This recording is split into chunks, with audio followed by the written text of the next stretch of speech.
I try to explain servitude in a number of different ways. It's how well we listen. It's how quickly we resolve issues. It's how transparently we communicate and how swiftly we communicate. It takes a lot of different forms, but I think it's super important to always remember that you're serving someone. And as long as we all have that mentality, and that's what wakes us up, then the alignment in the clinic is very strong and they feel very well supported. Hey there, dental economist. If you're a dentist owner or a leader within a dental business thinking about growing production, case acceptance, patient and staff satisfaction, positive outcomes, and everything else that comes with running a dental business, then you're a dental economist, and you've come to the right place. Welcome to the Dental Economist Show. We're meeting at the intersection of profit and purpose as I sit down with dental leaders who share their stories about dentistry, business, and growth. Welcome back to another episode of the Dental Economist Show.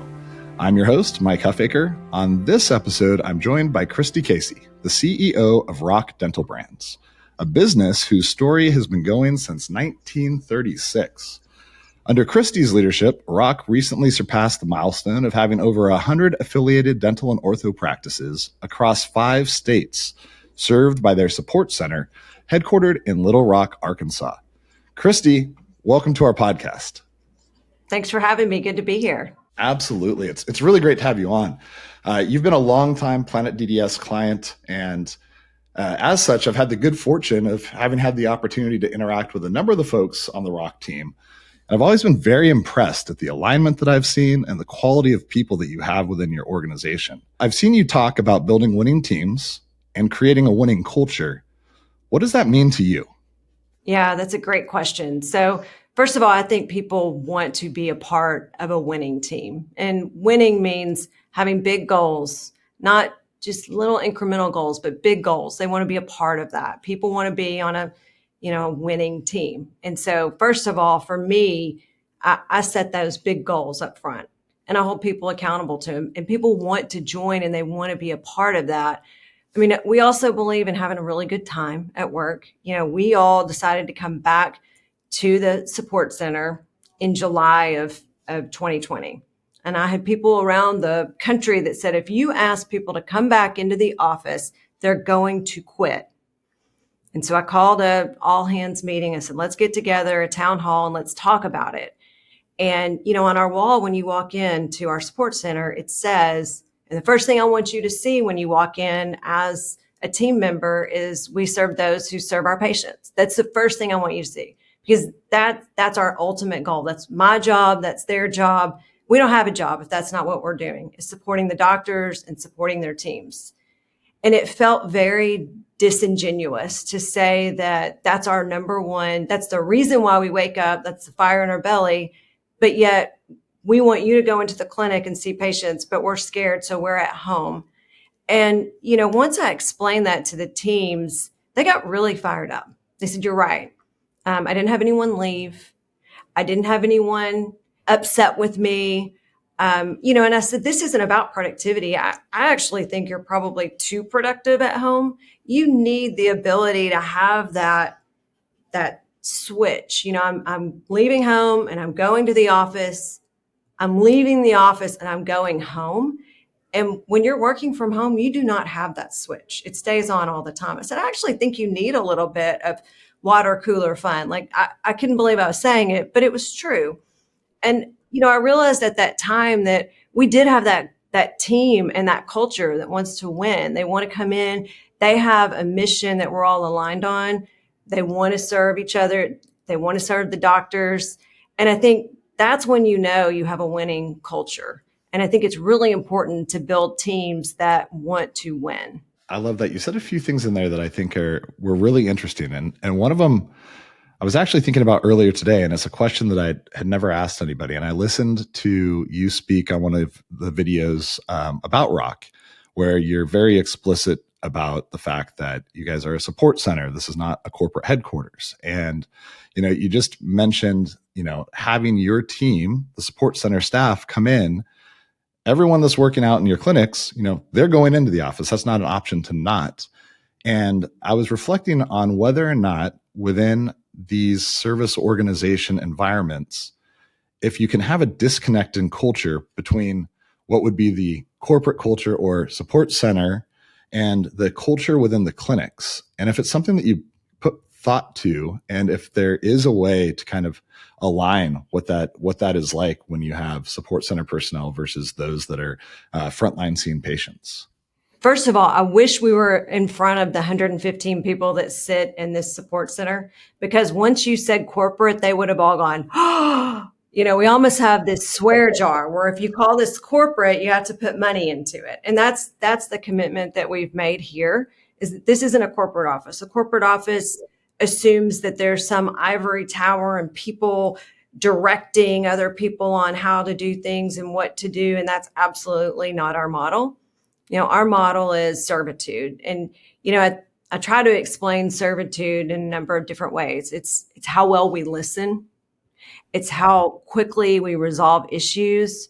It's how transparently we communicate and how swiftly we communicate. It takes a lot of different forms, but, I think it's super important to always remember that you're serving someone. And as long as we all have that mentality, and that's what wakes us up, then the alignment in the clinic is very strong and they feel very well supported. If you ever have a corporate infrastructure, the clinical teams are always going to say they don't know what it's like to take care of patients. They don't understand the stresses that I've had. And what's really interesting is a number of the people that work here inside of our support center came from the clinics. So they know the stresses that come with that, how hard it can be to deal with, patients who have had a bad day. Everyone has a bad day and it can manifest its way, and it's hard. And when you're seeing 70 patients a day in an orthodontic clinic, that's a lot of people to have a smile on your face 100% of the time. And so I think it's also important to cross-train, make sure that the people who work here have experience in clinics. All of our area managers, this is a great story, actually. All of them but one started in a clinic, and they worked their way up to now manage anywhere from 4 to 14 clinics. And the majority of those team members came from an acquisition or a partnership that we did. And that was just remarkable person that worked in a clinic who showed tremendous talent and a desire to grow themselves in their career. And they weren't stopped by the four walls of their clinic. They're now leading big teams, helping solve big issues. And I think do things in the industry that, quite frankly, a lot of people aren't doing. And so it is fun to watch the alignment, but also to watch these people rotate in and out and develop new skill sets that I don't think we could have ever dreamed about 10 years ago would be possible in the dental world. That's fantastic. Would you say that you prioritize hiring from within? I think we have a mix. I mean, there are times when the skill sets that we need aren't, they're very, very technical or specialized, right? So when you talk about our business intelligence team, I mean, we have built, I'll call it the best one in the industry. We build our own data warehouses. We've built our own dashboards. Doctors can real time go in and see how their clinics are performing. Clinical team members can see how the clinics are doing. Revenue cycle. We have a centralized revenue cycle team that can watch all aspects of that. So when you're talking about those really highly specialized trades, I think you've got to go outside and find that talent. But I think it's a really good mix. Now, the other part of that, this is funny because I get asked a lot of questions about what are you doing to hire more women? I'm like, we have the opposite issue, because the majority of individuals who work inside dental clinics are women. And if you believe in them, you train them, you lead them, you mentor them, you guide them, you push them, those people step up. So then you find yourself working in a company that's mainly women. And we're looking around saying, I don't have an issue with women. I need to get some more men in here. So it's kind of funny when you watch that happen. When you see that happen, you have a culture of succession planning and, development. And I think that's really important. It's actually a great point and something that I have noticed when working within your organization. And I'm curious because, dental does have so many women that work in it, but not all the time within organizations at the C level or senior executive do you see as many women that you do in rock. And I think you just pointed out something really important. It needs to be a culture of supporting and progressing the employees that you have within your organization to provide them those opportunities. Can you talk about that a little bit more, like what that looks like for you guys, how you do that? I talk a lot about what are we doing to develop your resume. And I tell people it's not because I don't want you to be here. I want you to be here, but I want you to be here because you're learning so much. Yes, you can leave here and go get paid 2 times as much. Your resume in 1 year from today is going to be dramatically different because we are going to push the boundaries of what you do. And you're going to look back and you're going to say, I have come so far. And you're going to be hungry for that. And you're going to want to stay. The money is not going to be the driver. The progression that you have seen, not just on the piece of paper, but even your own skill sets that you're witnessing, it's going to be dramatic and you're going to want to be here and be a part of that. And I think keeping people oriented on, why am I asking you to do this particular thing? This might feel like a task that you don't understand why. And I think telling them, this is going to be great on your resume. For example, we implemented Workday last year. It's a HRS solution it's pretty complicated. It's, I think, probably known as the best of the best, but it's difficult. And so I'm telling the team, you want to have Workday on your resume. I know you don't want to take the training. I know it feels like you have a lot of other things to do, but this is about you as well as it is about rock. So go get this on your resume. And I think people appreciate that you're taking an active stance in their career and their, where they're going, and they appreciate that. And so I think that the development of the teams comes organically when you really put a focus on what are we doing to develop your resume. And we've had people walk out and make 2 times more. And I tell everyone, I told you it could happen. Now, I think they're going to be capped out because who's investing in them now? What is their maniacal focus on their career now?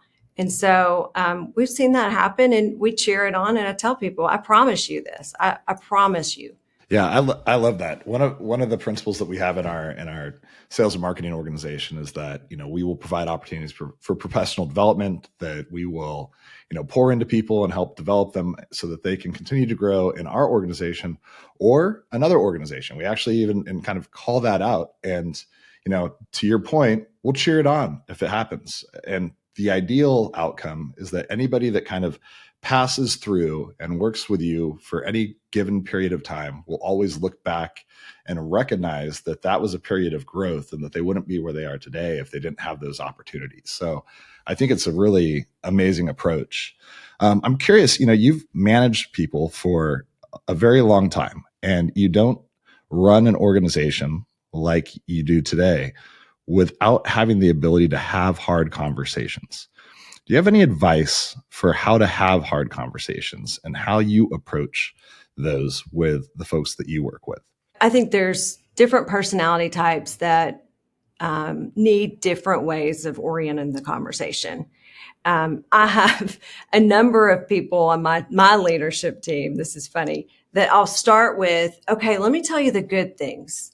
Let me tell you the positives. And they say to me, I don't want to hear the positives. Get right to what I need to do to be better. I mean, they're just so critical of themselves, and they don't want to spend any time on their good traits. They only want me to tell them what their negatives are. But there are many people who need you to start with that. Let me tell you what's going well. And I can't, give advice on what personality type is what. I think you need to know your people and know what they, how they want to accept it. I typically start with, are you ready to hear do you want feedback right now? Because there are times when people, they're not mentally ready to hear the feedback, and you need them to come back to you and say, yeah, I'm ready now. I want to hear it. Because I think that's an important part. We're going to have this conversation. Do you want to have it today, or is today not a good day? typically people are then curious and they want to have it. This is going to sound kind of harsh, but I'm somewhat known for saying I care more about your future than your feelings today. So I want people to know I'm actively invested in them. So when I'm giving them feedback, it's not because I'm trying to be critical of them.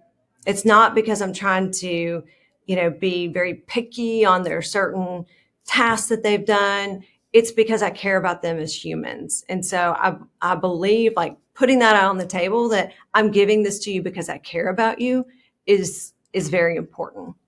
And then I believe in being super transparent. Yeah, I was just gonna say that's such a high EQ approach to ask somebody if they are open and have the space at that time to take some feedback. And also as the leader, being willing to hold on that and say, like, it's okay. I understand that you're not ready and we can talk about this tomorrow or later on today or something else. And to your point, many people are curious and they're going to want to, hear right then, like, okay, gosh, what is this conversation about? But you set the stage for it and you allow them to be ready to enter into kind of that conversation when they're in the right headspace for it. And that's awesome. I've never done that before. And I think that's something that I will take from this conversation and go like, that's a really great approach to enter into those discussions. I also think that it's important to remind them that the feedback that you get is from someone's perspective. So it might not be fair. It might not be accurate, but it's someone else's perspective. Some cases, what it is, right? They've made a critical calculation error. And those are easy to say this was a mistake. And what are we going to do to not have it happen again? But when it comes to how you're perceiving someone's work, perceptions, I also like to tell people before you get upset about it, just realize that this is a perspective and you need to hear it because it may be very different from your perspective, but perception is reality. And so we have to deal with it. No, that's great. Yeah. I love that. I saw that you had mentioned, I think it might've been on your LinkedIn profile, about that you had a lot of great mentors, and a lot of what you're talking about right now with professional growth and development and how you have these conversations with folks and looking for ways to ensure that, their future self is going to be more taken care of than their feelings today. I don't think I worded that in the same way that you did, but I love kind of the notion behind that. How do you think about mentorship? And when you think of your career and the mentors that you've had, did that happen organically? Did you actively seek mentorship out? And kind of how do you think about that? I never really did hey, I want to meet with you every week and be a mentor, have you be my mentor. I didn't actively pursue that, but I followed people that I truly admired, and I would seek out advice on certain topics and subjects. And I think that happened for me organically. I do have people at times ask me if I'll be a mentor, and I'll say to them, absolutely, I will do it, but the prep work is going to be on you. I mean, we're going to be very selective in what we talk about and, the things that I'm going to ask you to do, because I think mentorship, I don't want to be someone's therapist. I want to help you grow yourself in the areas where you're having challenges. And for me, I had a number of really great mentors. And I still have people that I rely on today. Our chairman of the board is someone that I talk to him every Monday. And I'm extremely vulnerable with him. And I think if you're going to get mentorship, you have to be vulnerable. You have to be able to say, I am struggling with this. It might feel like a really minor thing, but I'm struggling with it. And if you're going to get that mentorship, you need to be very open about, here's where my struggles are. I don't know how to think about this. I need some concepts or ideas, where some resources, some tools that I can go seek.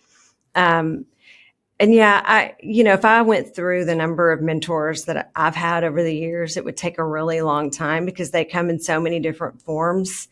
I had a number of, leaders that I had the chance to work for who were invaluable in my success. It's really fun to look back on those times and those people and be extremely grateful for for anything that they gave me. And so I'm always willing to help anyone out. But I want to make sure that if it's anyone's time that I'm using, mine or theirs, that we can make it extremely useful and productive. And a lot of times people aren't necessarily ready to come forward and be as vulnerable as they need to be to take mentorship. Right. It's a hard thing to do. I think ego gets in the way, obviously, and there's a lot of concern that there will be maybe an impression that somebody's not as good as they are, or that you have to kind of protect your reputation, or that you should know everything. And so I do think that it's one of those ironies, right? Like, people are just generally willing to help others when you ask for help, but it's so hard to ask for help because you're afraid of like the rejection, or that somebody's going to say no. And so it's kind of this weird like paradox that happens out there. Generally, people want to help each other, right? And they want to get involved where you need them to. And you'll be just shocked if you go to someone and ask them for their perspective on things. Here's also a good tip.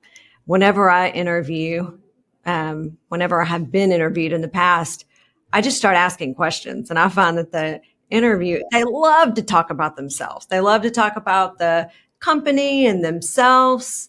And you can really find that interview to be differentiated because you've gone down trails that those questions that they had in their back pocket, they didn't have time to ask them, because we're now on a totally different track. I'm not going to sit down and let you ask me the questions. I'm going to start this conversation, and let's get you talking, and then we're going to have an amazing dialogue. So I do think, mentorship, asking for it, you're going to be shocked at what you get if you just go ask for it. Yeah, I love that about the interview process. I'll tell this story real quick. I was at this conference this week. It was with go-to-market leaders across all the portfolio companies of our private equity sponsor. And they did a one-day session where it was great. You got to meet a lot of your peers. And I sat on a panel where we talked about building culture and positive sales culture inside an organization. And one of the like prep questions that we were to share during our intro is like, what is your favorite interview question to ask somebody? And I didn't really have a great one. I mean, I ask people sometimes, like, tell me something about yourself that's not on your resume, things along those lines, because I like to get it outside of kind of the career focused conversation. But what I said at the end was like, to be honest, for me, my favorite interview questions are the ones that they ask me. And somebody's like, oh, great. So your favorite interview question is the one that you don't ask. And I go, okay, that's a good way of thinking about that. But if somebody doesn't have curiosity and come with a lot of questions and show a huge amount of interest in the role that they're applying for, to me, that's like a non-starter. It feels like that's the biggest kind of warning sign that it's not going to be a good fit for the role or for our business. Totally agree with you. Totally. And we talk about that a lot. Like, I don't think there's ever really an answer to a question. I think it's just, what's the next question? Now, you've got to be able to tame that inside of you, because you can't spend hours asking each other questions over and over. But there really is no full answer to a question. It's, what's the next question? For sure. There's that expression that's like, the questions are the answers. And there's a lot of truth to that. I want to take a quick step back. Prior to joining Rock, you had a successful career as a senior executive in the telecom industry. And most recently, I saw that you were the CCO for First Orion. And prior to that, multiple president and VP roles at Verizon. Can you share a little bit about that journey that you took and how you ended up at Rock? I started with a company called Alltel. It was a telecom carrier back in 2001. And at that time, if you remember, there were probably 36 different wireless companies. I think that's important. In a minute, I'll get back to that. And that company today still has a cult following. It was acquired by by Verizon in 2008. And up to this minute, I mean, it has its own Facebook fan page. All the employees are part of it. It was an amazing culture of collaboration, of scrappiness, of focusing on the customer. And it was an amazing company in terms of leadership, in terms of development. I started at the very bottom as, an analyst one, I was very naive at the time. And I started to progress through the company, and, analyst two to a supervisor, to a manager, to a, staff manager. And I got a call one day from my VP, and he said, "Can you come on down?" And I thought, this is it. I'm about to get my big promotion I've been waiting on. And, it's funny how you look back and these things start to make sense and they come together. But he said to me, "What do you want to do next?" And I said, "Well, I want my boss's job. She's trying to go do something else. She's been grooming me for it. I can start tomorrow." And he said, "Well, that's not going to happen." And I said, "Well, what do you mean?" And he said, "You're not ready for that job."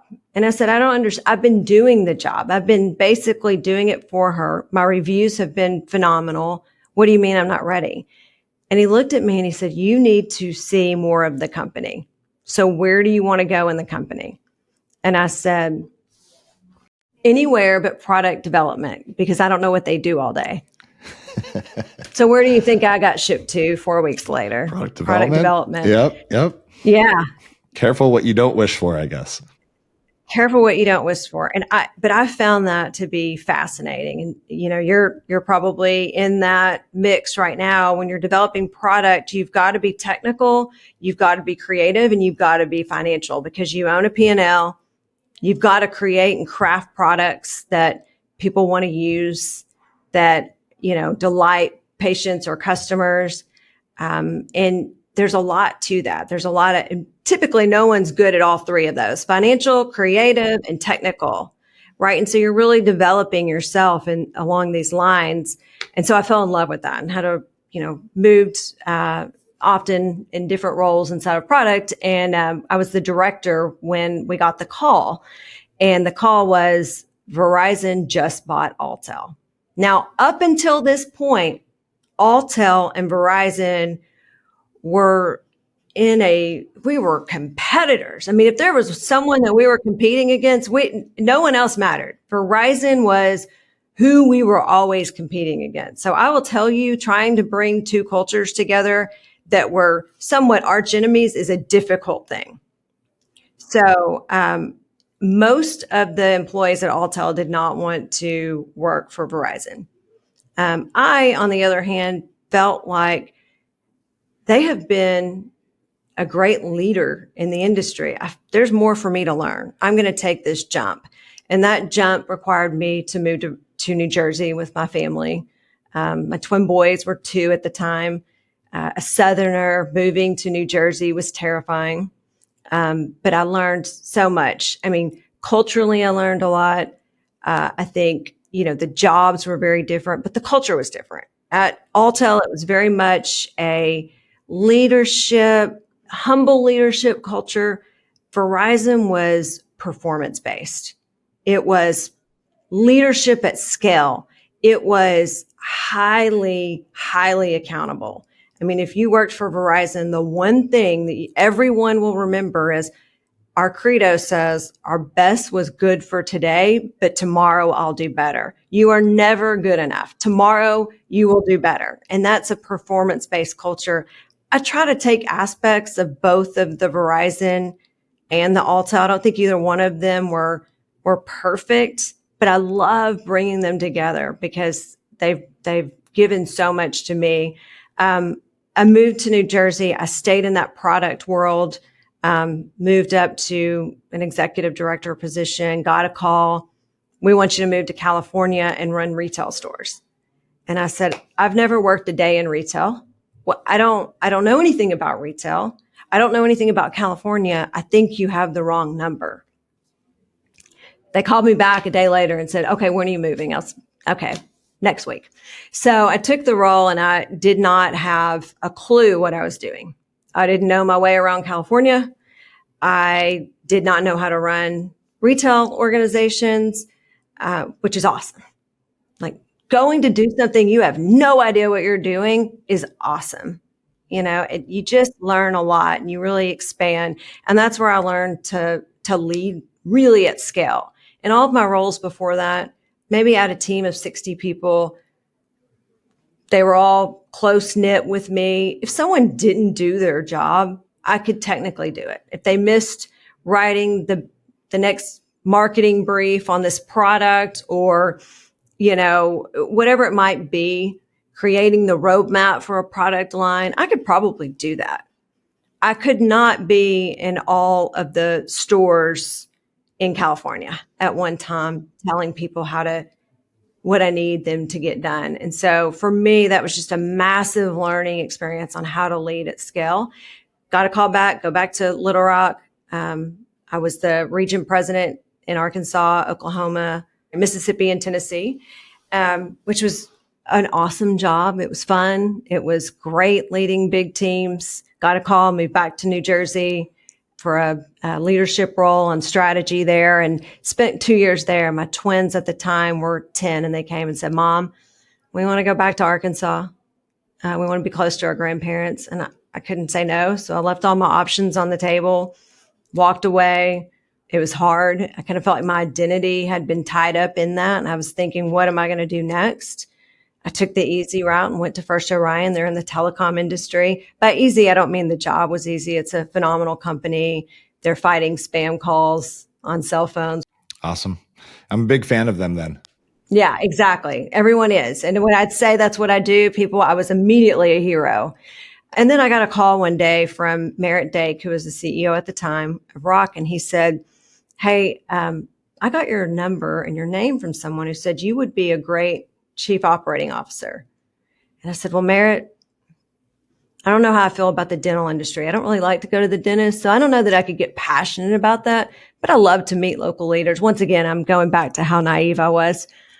So yeah, I'd love to meet you. So we met and we had a course of conversations about the industry, about Rock.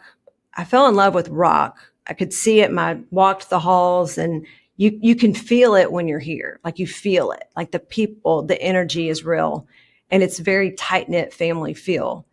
But it also reminded me of Alto in the telecom industry.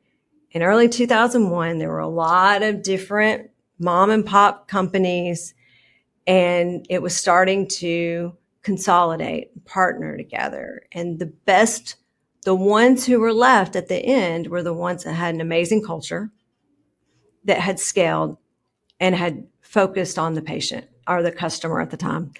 And so I felt like I could do this. I think I could help Rock. For me, if I'm going to do something new, I want it to be symbiotic. I want to be able to give value immediately, but I also want to learn something. And I thought this is a great opportunity. I don't want to be a one-trick wonder where I just know the telecom industry. What a phenomenal chance someone's going to take on me to get into healthcare, into dental. I don't have that experience, but they're betting on me. And I thought, I can't pass that up. And I am very grateful for Merritt and his willingness to take a chance on me because a lot of people would tend to think you have to know the tooth numbers, you need to know the codes, and you need to know the systems, and you need to know this. And I'm very grateful to him for that. Yeah, that's awesome. That's a really great story. I appreciate you sharing that. Is it, when you think about it and the different industries, what is the same? What do you see as, hey, telecom, dental, all right, far sides of from an industry perspective, but this is what holds true. This is a good question. Our chairman of the board asked me this in the interview. He said, I don't like going to a Verizon store. So what are you possibly going to give to me? And, I explained to him that at Verizon, they had 24 hours to prepare 100,000 employees for the iPhone launch. And you don't know that. You don't see that but watching it orchestrated behind the scenes, that alignment, that collaboration, that delivery at scale was amazing to watch. And that's what I bring to Rock here is how do we at scale support our doctors? How do we support their clinical teams? How do we make sure that their x-ray machines are always up and running? How do we predict when they're going to go down so that they're not down? How do we ensure supplies arrive on time? How do we make sure that collections are at an industry standard? How do we, all of those things at scale are what we have to do here. And so I think bringing those processes, it's the same. You just need, processes in place. The other thing is patients and customers. It's a very different feel for what you're delivering, the service that you're delivering. But I think it's the same is true. They want a great service. They want a great product. And so I don't think that changes. And, people are people and business is business. And so, as long as you understand it comes down to people, it comes down to processes, and it comes down to technology. And those are three things that if you can really hone in on the power of each one of those things, that's the same. No matter what industry you're in, it's the same. You got to understand them, what you have and what you don't have, and go really align those three things. You just said a few things that I think are really interesting, and I wanted to kind of you already tied it back to what I was going to ask about related to leading at scale. And you talked about that when you were at Verizon, that was kind of when you were first getting the opportunity to do that. And I think about this quite a bit. I joined Planet DDS in 2019. At the time, I had 2 sales reps and we had 1 person in marketing. It was his first job out of college. And now, the team in the sales and marketing side is, 60-ish folks, and the company went from 50 to 300 something employees. And with each step, and as you grow, you have less control. And it's like trying to let that go. And you just mentioned like, well, hey, when the team is smaller, if somebody doesn't do it, I can do it myself. And I think process, you just mentioned it, is probably a big piece. But what are the components that allow you to lead at scale? It's a really hard thing to learn, especially if you like to control all aspects. And there's a lot of things that, are out of your control. I think setting the right vision and the right strategy that the teams all understand is important. This is what we're focused on, and this is what is important, and this is what the ultimate outcome should be. So everyone is aligned on where we're going, right? There's no deviations from that. Because I think what's really important is when you need the business to move a certain way really quickly, that it can do so quickly. So they trust you. You have an ability, a channel to communicate to employees that they understand and they see. I'll have my HR team is awesome. And I talk to them a lot. They have 850 employees to take care of. And they're a very small team.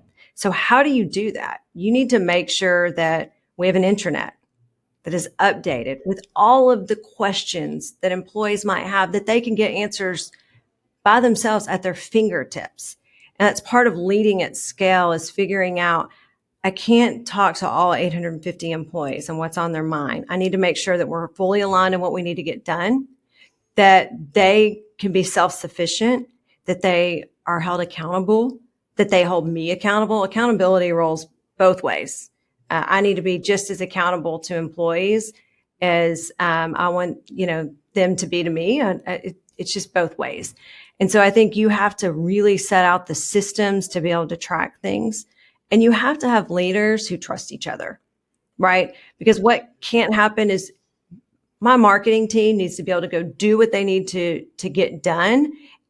And they can't meet with every single person in this building every day to keep them updated. So we all have to trust each other, and we have to have a way to communicate. We huddle every morning at 8:30 for 30 minutes.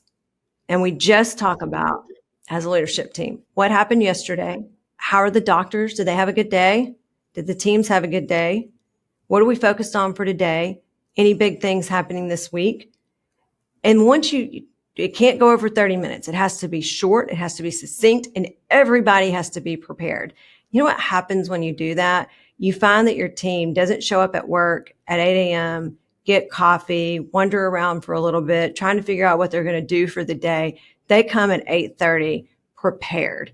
And once we leave at 9 a.m., we are ready to go execute with the teams that we all manage on a day-to-day basis. And a tremendous amounts of work get done. We communicate clearly. We all know what the message is. And that's how you do it at scale. It's frequent, small huddles that allow you to align, communicate, and track what you're doing. The alignment piece is really challenging as you get larger, and communication is hard all the time. So I really like that. I want to take a slight change here and talk a little bit about your guys' growth over the years. And by all accounts, 2023 was a pretty hard year for many folks, kind of navigating a new environment, new expectations that had been placed on people. Obviously, it's a high interest rate environment as well from a financial lending side. But when I look at kind of what you all have done, you've seemed to have continued to grow. And I'm curious, what do you attribute your success and growth over the past 12 months that, where others have found it very challenging? How have you guys been able to kind of persevere with that? If you talk about growth from expanding our footprint, that type of growth, I think we've been very thoughtful about where we grow and how we grow.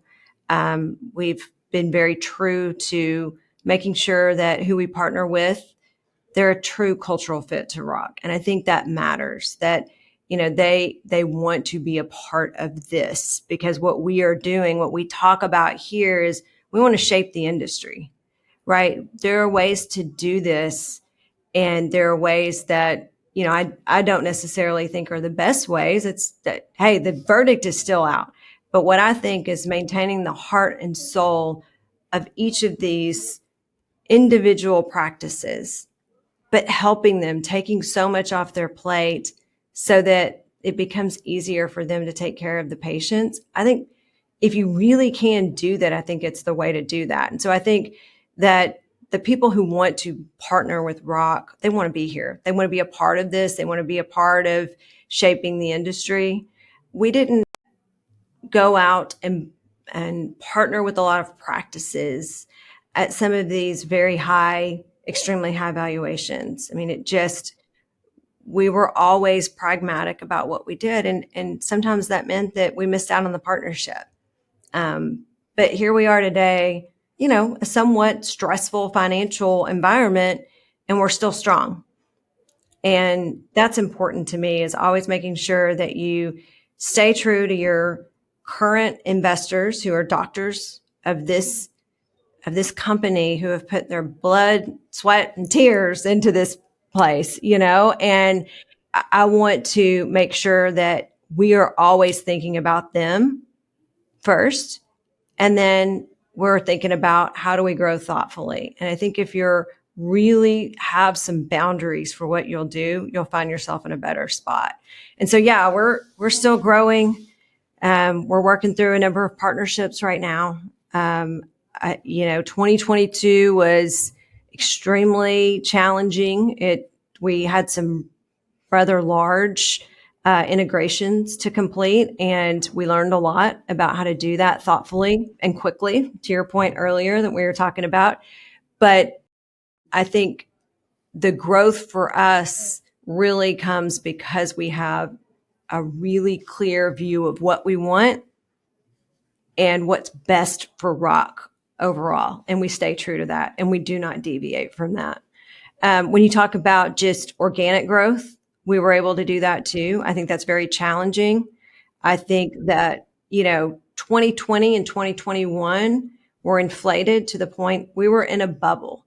And in any industry that goes into a bubble, it's going to burst, and you're going to be okay. You're just going to now get back to standard growth rates. I think everyone we're not going to go back to the growth rates that we had in 2021. I hear a lot of, clinics say, well, I just want to get back to 2021. I don't think that is, unless you're doing some pretty large things, expanding your clinic size, adding more hours, that's going to be hard to do.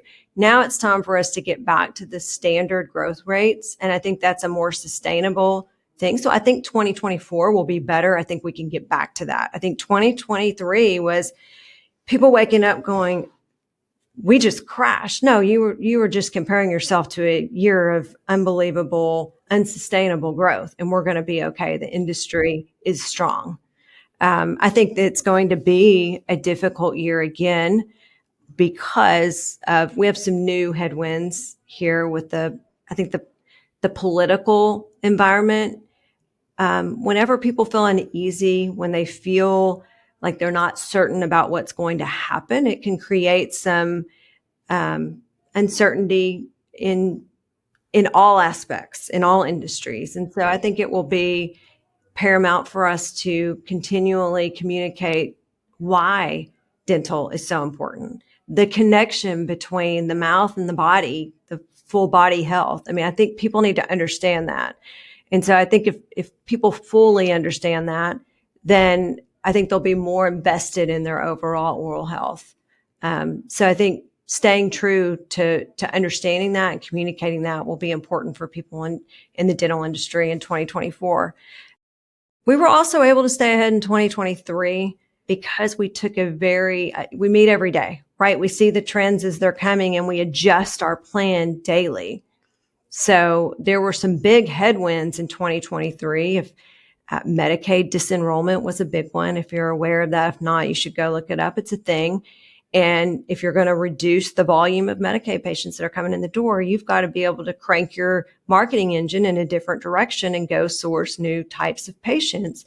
And when you're meeting every day and you have that flexibility, and what mattered last year was very different than what mattered the year before. I could see that. We were A/B testing different marketing messages. And what was appealing in 2022 was not what was appealing in 2023. And so I think being able to test your messages, understand what works is important if you want to keep that same organic growth. You talk about getting the word out so that people understand the importance of oral health and the connection that has to your entire body and all of your health. And I think that, I've had some conversations with the folks and they've talked about that new patient acquisition might have become a little bit more challenging. And I think in some ways it's because when there is uncertainty, people do roll back marketing expenses and they try to, save some money in that area. You just talked about making changes, maybe changing the approach and how you market. When you think about new patient acquisition, is this always something that is like top of mind, a focus that you're continually experimenting and seeking new ways to ensure that you're bringing new patients into your practices? Absolutely. We watch it every day. We compare it to how many patients, new patients do we have today versus this same day last week, same day last year? Are we growing or are we going backwards? If we're going backwards, why?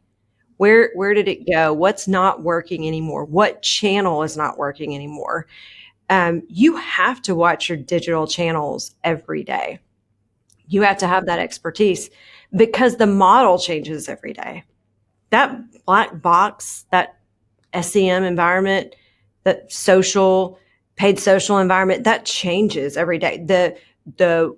The machine changes, the rules change, and you got to be on that every single day. You got to be watching where you hit your limits. You have to really have some dynamic expertise if you're going to go solely on the digital channel. I think your community partners are extremely important. Staying on top of them, understanding what's important to them, how do you partner with them is important as well. I mean, this is a really dynamic industry where you really have to stay on top of so many different factors when it comes to patient care. What's the quality of your care? What are your patients saying about you when they leave your clinic? Are they going to go refer their friends and family, or are they not going to refer their friends and family? We decided about, 2019, we were going to launch Net Promoter Score. We were very nervous about it, but if you read the book, that a promoter brings in 5 new patients, a detractor sends 5 away. And so we decided that we were going to be dedicated to that. That was something we were scared. We were scared because no one really wants to go to the dentist at times. I hate to say that. I love all of ours and I want to see all of ours, but it's hard to think about. And so we weren't certain the feedback that we were going to receive. We were ready to have it, but we were nervous about it. It was actually one of the most interesting things that I had seen in the dental industry, because at Verizon, we had done Net Promoter Score for years. We chased it, and the best we could ever get was 50%. We were 90+% in all of our specialties. So we had patients saying, I loved getting my wisdom teeth taken out.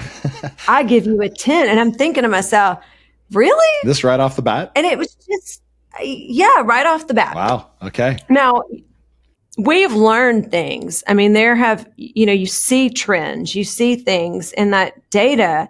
There's always something to work on, but our aggregate score is 90% in all of our specialties. And so that was something for me to go, man, we do have such an amazing group of doctors and clinical team members that take care of patients, that they had a really hard surgery that day and they left and said, that was a 10. And that's awesome. We've learned a lot. We see a lot. There's been clinics where we had too long of a wait time. We needed to work on that. We've had clinics where the receptionist needed a little etiquette training, and it's good to see that at scale and be able to read it and do something about it. The worst thing you can do is get the data and do nothing with it. So you guys got some great insights that you were able to action upon. And it's been do you guys still do the MPS scores? Is it like, what's your cadence? Every time it's random. We don't get to pick it. Obviously, here's all the different appointment types, send them a message, ask them if they would refer their friends and family on a scale of 1 to 10 and give us some more information. We don't have a say in who gets that message. It's all random, but it's thousands of messages, and it's really fascinating to watch. Yeah, that's very interesting. I want to be conscious of time. I have just a couple questions, if that's all right for you, and we can wrap up. Please. All right. Where do you go to learn? Are you a book reader? Do you listen to podcasts? Kind of what is your favorite channel to go and learn new things? I am a extremely curious person, and it will catch people off guard because I have a lot of questions. And so I have to explain to people, I'm going to ask you a lot of questions, and it's not because I'm playing gotcha. I am truly curious. So I think number one, I'm just a curious person in general. I taught myself SQL when I was an analyst one. So I'm really savvy with data. I love to look at our own data and get insights and decipher things. But I love podcasts. Try to listen to them on my way to work, on my way home, on the weekends. I enjoy reading. I like doing audiobooks too as an alternative when I'm on the go a lot. I read a lot of industry blogs and things of that nature. But I'm just a curious person. I like to ask myself, how does that work? And then you find yourself down all kinds of different, channels to understand how things work. Yeah, no, that's great. Last question. So if I was doing this podcast from my office, you'd see all sorts of stuff behind me, and they all have meaning to me. And there's, stories behind it, either books or items or pictures or things like that. And I've been on calls with you in your office, and you have an artwork with Ruth Bader Ginsburg. And I was just curious if you could talk a little bit about how that artwork is important to you, what RBG means to you, and if she's been kind of a role model within your life. Yeah, first of all, when she passed away, we have an employee here who painted that picture that was in my office. And the original painting is actually hanging up, I believe, maybe in her college. Now, I'm going to get this wrong, but somewhere that is very special to RBG. So that's really cool. And he made 100 prints, and he promised to never do any more than 100. And so I absolutely love that. People will walk in and they'll say, you can't have RBG in your office. That's a political statement. And that, like, no, you can't be political when you're doing that role. So I want to be very clear. It's not a political statement, but I do think there's a lot to be learned about her relentlessness, her, focus on trying to change, make change, get things done, stand for something, the grit that she had. She was a force of nature. And I think anyone can learn from her, whether it's her work ethic, whether it's what she was fighting for, whether it was the grit and the constant just grind on her that she just took all the way to the end. Yep. You saw, videos of her working out with her weights until, the very end. I mean, she was just a phenomenal person. And I think she's certainly someone that I look up to, and that fight that she had, no matter what you're fighting for, if it's truly worth it, you'll be fighting for it no matter what, the grit, the determination. And so I think she's a phenomenal person, but it's also a little bit of a memento from a special employee. So that's great. Yeah, force of nature is a great way to put it. Kristi, thank you so much for taking the time today. I've really appreciated having you on the show and having this conversation. Thank you. Enjoy being here. The Dental Economist Show is brought to you by Planet DDS. To find out more about how cloud-based dental software by Planet DDS helps unleash dentists and their staff to focus on patient care, visit www.planetdds.com. Stay tuned for upcoming episodes by following wherever you listen to podcasts. Thanks for listening.